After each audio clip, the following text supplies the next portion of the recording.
اعوذ باللہ من الشیطان الرجیم بسم اللہ الرحمن الرحیم وَإِن يُكَذِّبُوكَ فَقَدْ كَذَّبَتْ قَبْلَهُمْ قَوْمُ نُوحٍ وَعَادٌ وَثَمُودُ وَقَوْمُ إِبْرَاهِيمَ وَقَوْمُ لُوطٍ وَأَصْحَابُ مَدْيَنَ وَكُذِّبَ مُوسَى فَأَمْلَيْتُ لِلْكَافِرِينَ ثُمَّ أَخَذْتُهُمْ فَكَيْفَ كَانَ نَكِيرِ فَكَأَيٍّ مِّن قَرْيَةٍ أَهْلَكْنَاهَا وَهِيَ ظَالِمَةٌ فَهِيَ خَاوِيَةٌ عَلَى عُرُوشِهَا وبئر معطلة وقصر مشيد أفلم يسيروا في الأرض فتكون لهم قلوب يعقلون بها أو آذان يسمعون بها فإنها لا تعمى الأبصار ولكن تعمى القلوب التي في الصدور۔ معزز سامعین کرام، یہ سورۃ الحج ہے۔ سورۃ الحج سورہ نمبر 22 اور اسی سورت سے ابھی آپ کے سامنے آیت نمبر 42 سے لے کر کے آیت نمبر 46 تک، یعنی 42 نمبر کی آیت کریمہ سے لے کر 46 نمبر تک کی آیات آپ کے سامنے تلاوت کی گئی ہے۔ اللہ تبارک و تعالی فرماتے ہیں وَإِن يُكَذِّبُوكَ، اے محمد صلی اللہ علیہ وسلم، اگر آج آپ کو جھٹلایا جا رہا ہے، فقد کذبت قبلہم قوم نوح وعاد وثمود، تو آپ کو جو یہ لوگ جھٹلا رہے ہیں تو ان سے پہلے قوم نوح یعنی نوح علیہ السلام کی قوم نے بھی اپنے پیغمبر کو جھٹلایا تھا، اور قوم عاد اور قوم ثمود نے بھی اپنے پیغمبروں کو جھٹلایا تھا۔ اور اس کے بعد اللہ تبارک و تعالیٰ فرماتے ہیں وقوم ابراہیم وقوم لوط، اور ابراہیم علیہ السلام اور لوط علیہ السلام کی قوموں نے بھی اپنے پیغمبروں کو جھٹلایا۔ واصحاب مدین، اور مدین والوں نے بھی اپنے پیغمبر کو جھٹلایا۔ وکذب موسیٰ، اور موسیٰ علیہ السلام کو بھی جھٹلایا گیا۔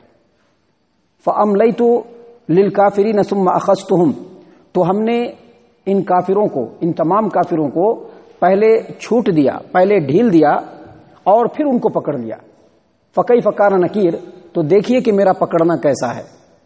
اللہ تبارک و تعالیٰ اس آیت کریمہ میں یہ فرما رہے ہیں، یہ جو آیات ابھی آپ کے سامنے پڑھے گئے، ان آیات میں اللہ تبارک و تعالیٰ فرما رہے ہیں، اللہ کے رسول صلی اللہ علیہ وسلم کو تسلی دے رہے ہیں۔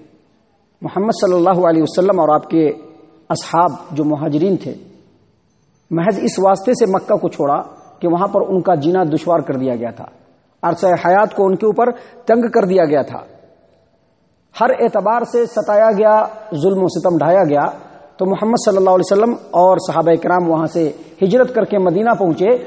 مدینہ پہنچنے کے بعد بھی ان لوگوں نے دم نہیں لیا، مکہ سے ہی ان لوگوں نے مدینہ کے مشرکین کو اور منافقین کو ورغلایا، اور وہاں بھی کہا ان کو ستانے کے لیے۔ آپ صلی اللہ علیہ وسلم ان باتوں سے بہت زیادہ رنجیدہ تھے، بہت زیادہ غمگین تھے، دلوں کے اندر بہت زیادہ رنجش تھی، دکھ تھا، غم تھا۔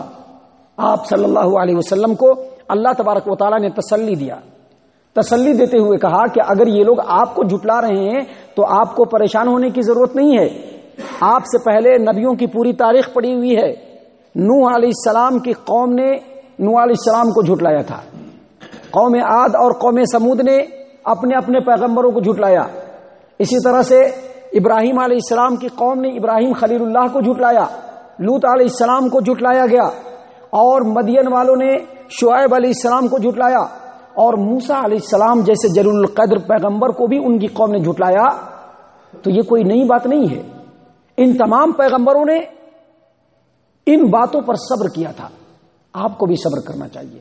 ایک بات یہ بتلایا گیا، اور دوسری بات یہ بتلائی گئی کہ کوئی بھی نبی کسی قوم میں جو آتا ہے تو اس کی ایک خاص حالت اور ایک خاص کنڈیشن ہوتی ہے۔ کوئی بھی نبی کسی قوم میں اسی وقت آتا ہے جب قوم کے اندر فساد اور بگاڑ بہت زیادہ پیدا ہو جاتی ہے، لوگ اللہ وحدہ لا شریک کو بھول جاتے ہیں، شرک کی وبا عام ہو جاتی ہے، جو بڑے بڑے ظالم قسم کے لوگ ہوتے ہیں وہ قوم کے سردار اور سرغنہ اور حکمران بن جاتے ہیں، برائی بالکل عام ہو جاتی ہے۔ ایسے حالت میں نبی آتے ہیں، اور نبی آ کر کے اپنی قوم کو سمجھاتے ہیں، اللہ کا پیغام سناتے ہیں، اللہ کی طرف دعوت دیتے ہیں، اور نبی کی دعوت جن بڑوں پر پڑتی ہے، وہ بڑے، وہ حکمران، وہ چودھری قسم کے لوگ نبی اور نبی کے ساتھ جو کمزور قوم ہوتی ہے اس کے دشمن بن جاتے ہیں، اس کی مخالفت پر اتر جاتے ہیں، ان کو جھٹلاتے ہیں۔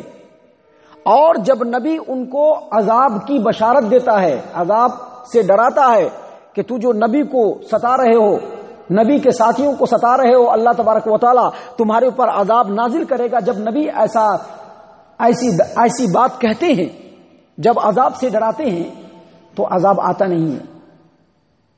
عذاب کا ایک وقت مقرر ہوتا ہے، عذاب آنے میں تاخیر ہوتی ہے تو یہ لوگ اور زیادہ اس کے اوپر جو ہے ابھر جاتے ہیں، اور زیادہ نبی کی مخالفت کرنے لگتے ہیں، ان کو ایک دلیل ہاتھ میں مل جاتی ہے۔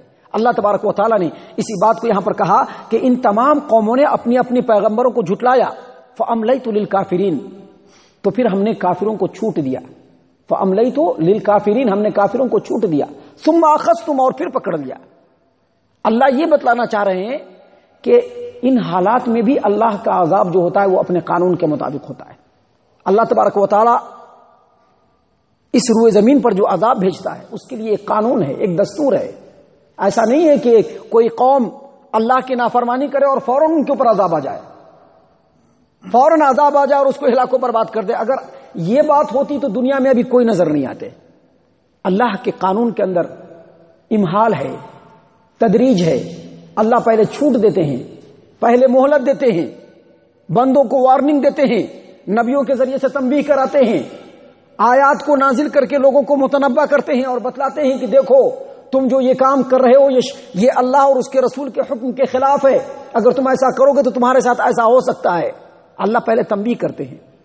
اس وقفے میں اگر قوم سدھر جاتی ہے، اللہ کی طرف رجوع کر لیتی ہے، توبہ کر لیتی ہے، اپنے آپ کو قوم سدھار لیتی ہے تو اللہ تبارک و تعالیٰ اس قوم کو چھوڑ دیتا ہے۔ لیکن اس کے بعد بھی اگر کوئی قوم اڑی ہوئی ہے تو اللہ تبارک و تعالیٰ اس کے اوپر عذاب نازل کر دیتا ہے۔ اللہ تبارک و تعالیٰ نے اسی بات کو یہاں پر بیان فرمایا، فَأَمْلَيْتُ لِلْكَافِرِينَ، پہلے ہم نے کافروں کو چھوٹ دیا، ثُمَّ أَخَذْتُمْ، اور پھر ان کو پکڑ لیا۔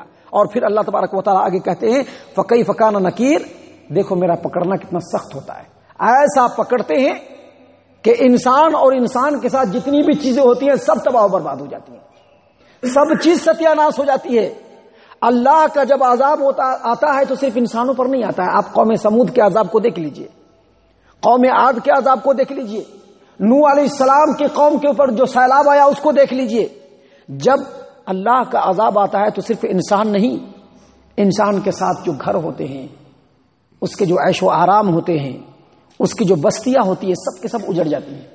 اللہ فرماتے ہیں فَكَأَيٍّ مِّن قَرْيَةٍ أَهْلَكْنَاهَا، بہت ساری بستیاں جو خطا کار تھیں، مجرم تھیں، اللہ تبارک و تعالیٰ نے ان کو ہلاک کر دیا، ہلاک کر دیا اللہ نے ان کو۔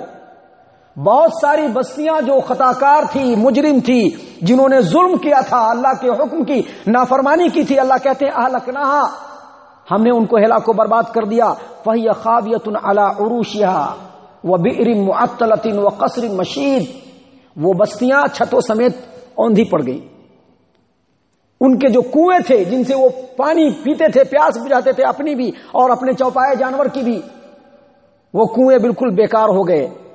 وقصر مشید، اور بنے بنائے جو محلات اور مکانات تھے جن کو پلستر کیا گیا تھا، جن کے اوپر رنگ روغن لگایا گیا تھا، وہ تمام کے تمام محلات کھنڈر میں بدل گئے۔ اللہ فرماتے ہیں اسی بات کو کہ یہ سب تباہ و برباد ہو گئے، سب کا ستیاناش ہو گیا۔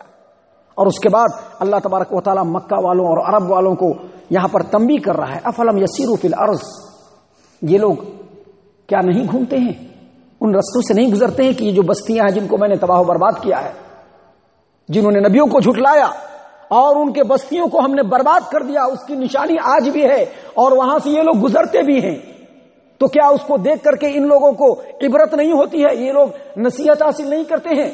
اللہ فرماتے ہیں افلم یسیروا فی الارض فتکون لهم قلوب یعقلون بها او آذان یسمعون بها، کیا یہ لوگ ان بستیوں سے نہیں گزرتے ہیں، ان زمین میں نہیں چلتے ہیں جہاں پر ہم نے اپنا عذاب نازل کیا اور وہ بستیاں کھنڈر میں تبدیل ہو گئی؟ کیا یہ لوگ ادھر نہیں گھومتے ہیں؟ ادھر گھومیں، غور کریں، دیکھیں، سوچیں۔ ایسا کریں گے تو ان کے دل کچھ سوچنے لگیں گے، کچھ سمجھنے لگیں گے، کان رسولوں کی بات کو سننے لگیں گے، اس پر غور و فکر کرنے لگیں گے، دل نصیحت حاصل کرنے لگیں گے۔ اللہ فرماتے ہیں کہ یہ سارے کام دل سے ہوتے ہیں، آنکھ سے نہیں، دماغ سے نہیں۔ یہ جو دماغ ہے نا، دماغ لوگ کہتے ہیں دماغ سے کچھ نہیں ہوتا ہے، دل سے سب چیز ہوتا ہے۔ اللہ فرماتے ہیں فَإِنَّهَا لَا تَعْمَى الْأَبْصَارُ، ولیکن تعمل قلوب التی فی الصدور. اگر کوئی آنکھ کا اندھا نہیں ہے تو کوئی بات، آنکھ کا اندھا ہے تو کوئی بات نہیں ہے، اگر کوئی دل کا اندھا ہو جائے تو سارا معاملہ چوپٹ. کیونکہ آنکھوں سے صرف انسان ظاہری چیزوں کو دیکھتا ہے، اور اگر دل کی آنکھیں کھول لے انسان تو اللہ کی معرفت حاصل کر لیتا ہے، اللہ تبارک و تعالیٰ کا تقوی حاصل کر لیتا ہے، اللہ کے راستے پر چل پڑتا ہے. یہ چیز چاہیے، اور یہی چیز ان مکہ والوں کے اندر نہیں ہے، یہی چیز ان عرب کے مشرکین کے اندر نہیں. اللہ فرما رہے ہیں فَإِنَّهَا لَا تَعْمَى الْأَبْصَارُ، آنکھیں اندھی نہیں ہوتی ہے، وَلَكِن تَعْمَى الْقُلُوبُ الَّتِي فِي الصُّدُورِ، جو دل ہوتا ہے دلوں کے اندر، انسان کے جسم کے اندر، وہ اصل اندھا ہوتا ہے اور اس کو کھولنے کی ضرورت ہے. یہاں پر ضمناً یہ بات پتہ چلی کہ انسان جو سوچتا ہے، انسان جو سمجھتا ہے، انسان جو غور و فکر کرتا ہے، انسان کے اندر جو عقل ہے، فہم ہے، اس کا مقام یہ نہیں ہے بلکہ اس کا مقام دل ہے. دل کے اندر عقل ہے، دل کے اندر فہم ہے، دل کے اندر سوچ ہے، دل سے انسان پلاننگ کرتا ہے. انسان اگر کسی سے محبت کرتا ہے، ہمدردی کرتا ہے، غم گساری کرتا ہے، چاہت کرتا ہے، اس سب کا مقام دل ہے. انسان اگر کسی سے نفرت کرتا ہے، کسی سے بغض کرتا ہے، کسی سے حسد کرتا ہے، ان سب کا مقام دل ہے. اصل یہی ہے عقل، جہاں دل کے اندر ہوتی ہے، فہم اور سمجھ دل کے اندر ہوتی ہے، دماغ کے اندر نہیں ہوتی ہے. دماغ صرف ایک ورک کرنے کا ایک مشین ہے جس کو اللہ نے بنایا ہے بس. اللہ تبارک و تعالی ہم تمام کو ان باتوں کے اوپر غور و فکر اور تدبر کرنے کی توفیق عنایت فرمائے. یہ آیات جو ہمارے سامنے تلاوت کی جاتی ہیں، یہ آیات خالص ہمارے لیے نصیحت ہے. اس سے ہم تمام کو اللہ تبارک و تعالی نصیحت حاصل کرنے کی توفیق عنایت فرمائے. ہم تمام کو صحیح منہج اور صحابہ کرام کے طریقہ کار پر چلائے. آمین یا رب العالمین. وما علینا الا البلاغ المبین.